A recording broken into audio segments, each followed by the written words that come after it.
بسم اللہ الرحمن الرحیم۔ کافی لوگ حضور صلی اللہ علیہ وسلم سے قیامت کے متعلق سوال کرتے تھے۔ اسی طرح وہ یہ بھی سوال کرتے تھے کہ جب ہم مر جائیں گے، ہڈیاں ہماری گل سڑ جائیں گی، ہم سب گل سڑ جائیں گے تو کیا دوبارہ اٹھائے جائیں گے؟ اسی طرح کا ایک واقعہ ایک عالم دین ہے، ان سے سنا کہ ایک شخص آیا نبی صلی اللہ علیہ وسلم کے پاس ایک ہڈی لے کر کہ اے محمد صلی اللہ علیہ وسلم، بتاؤ یہ جب ہم یہ ہڈی جو ہے کیسے یہ دوبارہ زندہ ہو جائے گا جاندار؟ تو یہ جہاں تک اس وقت میں نے سنی تھی، اس آیت یہ جو آیت ہے اس موقع پر نازل ہوئی تھی۔ میں قسم کھاتا ہوں قیامت کے دن کی، اور قسم کھاتا ہوں اس نفس کی جو ملامت کرنے والا ہو۔ کیا انسان یہ خیال کرتا ہے کہ ہم اس کی ہڈیاں جمع کریں گے ہی نہیں؟ ہاں ضرور کریں گے، ہم تو قادر ہیں اس کی پور پور تک درست کر دے۔ سورۃ القیامہ 75 1 تا 25 5۔ میرا جو مضمون ہے وہ ان آیات کی وضاحت نہیں کرنی، میں نے تو سائنٹیفک تھیوریز کو قرآن پاک کی آیات سے میچ کرنا ہے۔ یہ آگے جا کے اور انداز میں ہو جائے گا مضمون۔ ابھی تو میں نے وہ آیات اس میں اکٹھی کر دی جو قیامت سے متعلق تھی، ان کی جتنی مجھے سمجھ آئی وہ وضاحت کر دوں گا، لیکن جو تھیوریز جو سائنس قیامت پاسبلٹی کیسی ہے وہ آگے جا کے آئے گا موضوع۔ تو اس میں اس کا جواب ایک دو جگہ اور بھی آئے گا آگے، کہ جس اللہ نے یہ کائنات، یہ انسان، یہ مخلوقات ایک دفعہ بنا دی، اس کے لیے دوبارہ بنانے کیا مشکل ہوں گی؟ کوئی بھی کام ایک بار کرنا مشکل ہوتا ہے، دوبارہ کرنا اور آسان، اس سے بار بار کرنا اور آسان ہوتا ہے۔ تو جب ہڈی کیا ہر چیز ذرہ ذرہ مکس ہو جائے تو اللہ کے لیے الگ کرنا بنانا کوئی مشکل نہیں۔ ایک اور چیز اس آیت میں جب پور پور تک کا ہے، یہ جو ہماری انگلیوں کے نشان ہے نا، فنگر پرنٹس، ہر بندے کے ڈیفرنٹ ہوتے ہیں۔ یہاں پور بنانے سے مراد ایک اشارہ ہے کہ ہر بندے کی پہچان کے مطابق اسے کھڑا کیا جائے گا۔ کیسے کرے گا یہ پروسیس شاید کبھی نہ پہنچ پائے، تو مرنے کے بعد ہی ہمیں پتہ چلے گا۔ سورہ قیامہ 75 آیت 1 تا 5۔ کیا تم یہ سمجھ بیٹھے کہ تم جنت میں چلے جاؤ گے، حالانکہ اب تک اللہ تعالیٰ نے ظاہر نہیں کیا کہ تم میں سے جہاد کرنے والے کون ہیں اور صبر کرنے والے کون ہیں۔ جنت میں جانے کے لیے یہاں پر تو دو کنڈیشن بتائیں، جہاد فرض ہے، جیسے روزہ فرض ہے، نماز فرض ہے، زکوٰۃ فرض ہے، اور صبر کرنے والے کون؟ مثلا ہم پر مشکلیں آتی ہیں، تکلیفیں آتی ہیں، تو ہم نے صبر کرنا ہے۔ ہم مشکلوں میں اللہ کا انکار کر بیٹھیں، ہم اللہ سے الجھ جائیں، تو صبر کرنا ہے ہم نے ہر حالت میں۔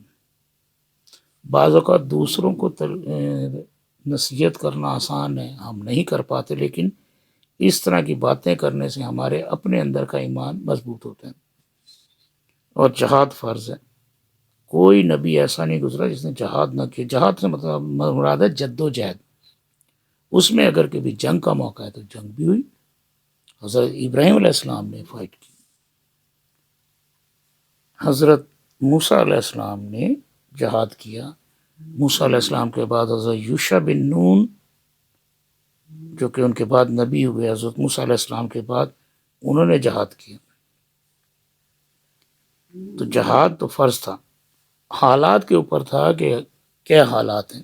حضرت عیسیٰ علیہ السلام کے اوپر ایسی کوئی حالات نہیں آئے کہ جہاد کی نوبت آتی ہے، موقع بنتا، لیکن انہوں نے بھی کہیں منسوخ نہیں کیا، کیونکہ بائبل میں ایک جملہ ہے حضرت عیسیٰ علیہ السلام کی کہی بات کہ یاد رکھو میں توریت کو منسوخ کرنے نہیں آیا ہوں بلکہ اس کی تصحیح کرنے آیا ہوں، اور توریت کا ایک شوشہ بھی تبدیل نہیں ہوگا جب تک کہ قیامت نہ آ جائے۔ اس کا مطلب ہے توریت میں تبدیلیاں ہو گئی تھیں جس کو وہ درست کرنے آئے تھے۔ اب ایک عالم ہے، کوئی بھی عام بندہ، میں بھی اگر عام بندہ باتیں کر رہا ہوں، باتیں کرنا آسان ہے، جہاد کے موقع پہ تو پتہ چلتا ہے ہمیں کتنا یقین ہے، جہاں جان جانے کا پتہ چلے، بات کر دینا آسان ہے کہ ہم مریں گے، مرنے کے بعد زندہ ہوں گے، جب جہاد ہو رہا ہے اور جان جا سکتی ہے، ہمیں بال بچوں کی فکر، دنیا کی محبت، سب کچھ چھوڑ کر ہم جہاد کر رہے ہیں۔ میرے خیال سے سب سے مشکل کام ہی جہاد ہے۔ نماز پڑھ لے، حقوق اللہ ہے، ہر فرض بہت اہم ہے، نماز پڑھنا حقوق اللہ ہے۔ زکوٰۃ ایسا فرض ہے، اگر تمام مسلمان زکوٰۃ ادا کریں تو شاید دنیا میں کوئی مسلمان پریشان حال نہ ہو، لیکن معذرت جی، وہ مسلمان زکوٰۃ نہیں دیتے پوری، تو صبر کرنے والے بھی نہیں، ہم بے چین ہو جاتے ہیں، اپسٹ ہو جاتے ہیں۔ بہرحال اللہ وہ ہے جس کے سوا کوئی معبود برحق نہیں، وہ تم سب کو یقیناً قیامت کے دن تباہ کر دے گا، یعنی کہ موت دے گا جس کے آنے میں کوئی شک نہیں۔ اللہ تعالیٰ سے زیادہ سچی بات والا اور کون ہوگا؟ سورہ نساء 4 آیت 87 میں۔ جس اللہ نے یہ پوری کائنات بنا دی، ہمیں بنا دیا، ایک ایک ذرہ ایسی ایسی مخلوقات بنا دی، اس جیسا کوئی ہے؟ تو عبادت کے لائق بھی وہی ہے، اس جیسا کوئی ہے ہی نہیں، ہو ہی نہیں سکتا۔ قرآن پاک کی آیت کا مفہوم ہے تمام مخلوقات مل جائیں، ان کی نیکیوں سے اللہ کو کوئی فائدہ نہیں، تمام مخلوقات مل کے بھی اللہ کے درجے تک نہیں پہنچ سکتے، اور اگر تمام مخلوقات بدی کریں تب بھی اللہ کو کوئی نقصان نہیں۔ ہم جو نیکی کرتے ہیں، نیکی کا حکم ہے، اس سے انسانوں کو فائدہ ہوتا ہے، ہم جو بدی کرتے ہیں اس سے انسانوں کو نقصان ہوتا ہے۔ اللہ تعالیٰ چاہتا ہے کہ انسانوں کو فائدہ پہنچائیں اور نقصان نہ پہنچائیں۔ بہرحال قیامت آئے گی، سب کچھ فنا ہو جائے گا، اس کے بعد وہ پھر اٹھا کھڑا کرے گا۔ قیامت اللہ کا وعدہ ہے اور برحق وعدہ ہے، کیونکہ جھوٹ تو وہ بولتا ہے جو کسی سے ڈرتا ہو، جو کسی کا محتاج ہو، تو اللہ سے زیادہ سچی بات کو اگر جو اس کائنات کا خالق و مالک ہے، اس سے زیادہ طاقتور کون ہے؟ وہ جو چاہے کر سکتا ہے۔ سورہ نساء 4 آیت 87۔ جو شخص باوجود رائے ہدایت کے واضح ہو جانے کے بعد بھی رسول صلی اللہ علیہ وسلم کے خلاف کرے، یعنی کہ ان کی شریعت کے خلاف عمل کرے یا ان کے خلاف کرے بات، اور تمام مومنوں کی راہ چھوڑ کر چلے، ہم اسے ادھر ہی متوجہ کر دیں گے۔ اگر راہ سے بھٹک گیا اور نہیں رجوع کرتا تو بھٹکا رہے، جدھر وہ خود متوجہ ہوا وہ دوزخ میں ڈال دیں، اور دوزخ میں ڈال دیں گے۔ اگر بھٹکا رہا، استغفار توبہ نہیں کی، تو دوزخ ہے اس کی جگہ، وہ پہنچنے کی بہت بری جگہ، ناکام ہو گیا نا انسان، اسے اللہ تعالیٰ قطعاً نہ بخشے گا کہ اس کے ساتھ شریک مقرر کیا جائے۔ ہاں، شرک کے علاوہ گناہ جس کے چاہے معاف فرما دیتا ہے، اور اللہ کے ساتھ شریک کرنے والا بہت دور کی گمراہی میں جا پڑا۔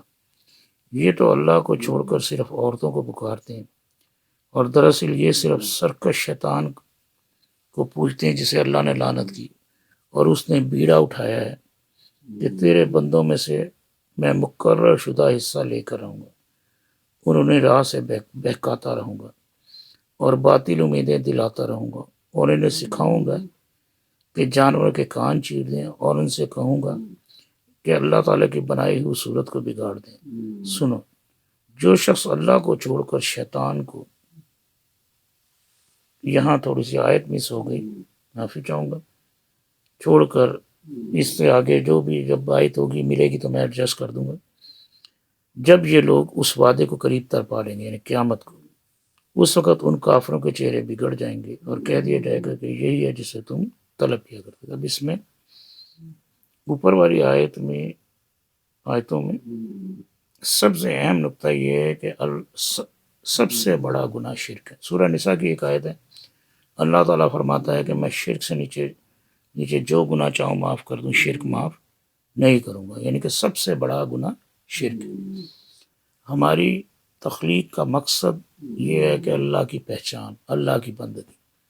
جب انسان اللہ کو چھوڑ کر اس کے شریک ٹھہراتا ہے تو اپنی تخلیق کا مقصد ہی چھوڑ دیتا ہے۔ اوپر جو آیت ادھوری رہ گئی، جو آیات ادھوری رہ گئی، ان میں سب سے اہم جو حکم ہے وہ یہ کہ شرک کی ممانعت میں، اس آیت کے مطابق بھی اور سورہ نساء کی آیت کے مطابق بھی سب سے بڑا گناہ شرک ہے۔ اور سورہ نساء کے مطابق اللہ تعالیٰ فرماتا ہے کہ اللہ شرک کو معاف نہیں کرے گا، باقی جس مزید گناہ کو معاف کر دے۔ جو لوگ شرک کر رہے ہیں وہ دراصل اپنی زندگی کے مقصد کے خلاف عمل کر رہے ہیں۔ اللہ تعالیٰ نے تمام کائنات کو، ہم تمام مخلوقات کو، ہم انسانوں کو اپنی پہچان کی خاطر بنائے۔ جب اللہ کو چھوڑ کر ہم دوسرے معبودوں کو پوجتے ہیں تو یہ شرک ہو جاتا ہے۔ اور اسی طرح جیسے کچھ خواتین کے بھی بت بنائے رکھے تو ان کے متعلق بھی ہے۔ اس کے علاوہ یہ کہ شیطان کا ایک چیلنج تو ہے، کیونکہ دیکھیں انسان ہی واحد مخلوق ہے جس کا حساب ہوگا۔ اگر وہ نیکی پر چلے گا تو جزا، بدی پر چلے گا تو سزا، باقی کسی کا حساب نہیں ہوگا۔ اب انسان کے اندر نیکی کا بھی مادہ ہے اور بدی کا بھی مادہ ہے، یعنی کہ شیطانیت بھی ہے۔ تو جو لوگ شیطان کے طریقے پر چلیں گے وہ تو اپنا نقصان کر بیٹھیں گے، کیونکہ شیطان تو بہکاتا رہے گا، اور یہ چیلنج ہے اس کا کہ میں بہکاتا رہوں۔ یہ پھر اس میں آ جاتا ہے جانوروں کے کان چیرنے کے متعلق، کیونکہ کوئی بھی مذہب میں، ہمارے مذہب میں اسلام میں تو جانور پر جو بار برداری کے لیے استعمال ہوتے ہیں ان پر زیادہ بوجھ ڈالنا بھی منع ہے۔ پھر یہ کان چیرنے کا عمل جو بھی اس وقت ہوتا ہوگا یہ ایک ظالمانہ سا عمل ہے۔ تو اور اس کے علاوہ یہ شکلیں بگاڑنے والا، اس وقت خیر پلاسٹک سرجری تو نہیں ہوتی تھی، اللہ کی بنائی ہوئی شکل بہترین ہوتی ہے۔ آج جو لوگ پلاسٹک سرجری کرتے ہیں وہ بات ہی نہیں آتی جو نیچرل میں۔ ہم احساس کمتری کا شکار ہیں۔ جو لوگ کالے ہوتے ہیں وہ سمجھتے ہیں ہم کالے ہونا کوئی خوبصورتی نہیں ہے اور گورا ہونا خوبصورتی ہے۔